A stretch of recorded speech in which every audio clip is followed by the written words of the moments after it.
ডুয়ার্সের বিন্নাগুড়ি বানোরহাট সহ গায়েরকাটার একাধিক গ্রাম জলমগ্ন হয়ে পড়েছে। বিন্নাগুড়ির এসএম কলোনি সহ হাতিনালা এমনকি একাধিক গ্রামে ঢুকে পড়েছে জল। স্বাভাবিকভাবেই বিপর্যস্ত হয়ে পড়েছেন সাধারণ মানুষ। ডুয়ার্সের সাধারণ মানুষ এই বিপর্যস্ত অবস্থায় কি বলছেন, শোনা যাক তাদের থেকেই। তিনটা থেকে আমরা ঘুমাতে পারিনি। সকাল 3টা-4টা নাগাদ জল ওঠা শুরু হয়ে গেছে, আর 6টা বাজতে বাজতে পুরো জল ভর্তি হয়ে গেছে।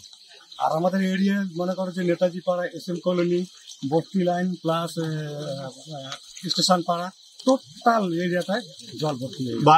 ঘরের ভিতরে জল ঢুকে গেছে এক বুক করে জল। এই জলটা কোথা থেকে আসতেছে? এটা স্যার, এটা আমার আইডিয়া কি হাতিনালা দিয়ে আসে না? হাতিনালা জলটা ঢুকে গেছে আবার।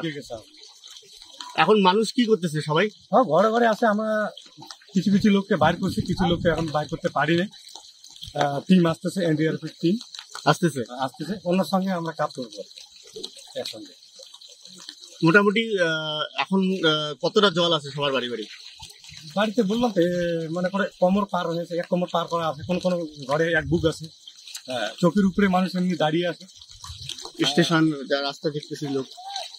কিছু কিছু লোককে আমরা স্টেশনে শিফটিং করে দিয়েছি, আর কিছু লোক এখনো ঘরের ভিতরে পড়ে আছে। ডুয়ার্স থেকে নিজস্ব প্রতিনিধির রিপোর্ট, এনএম নিউজ।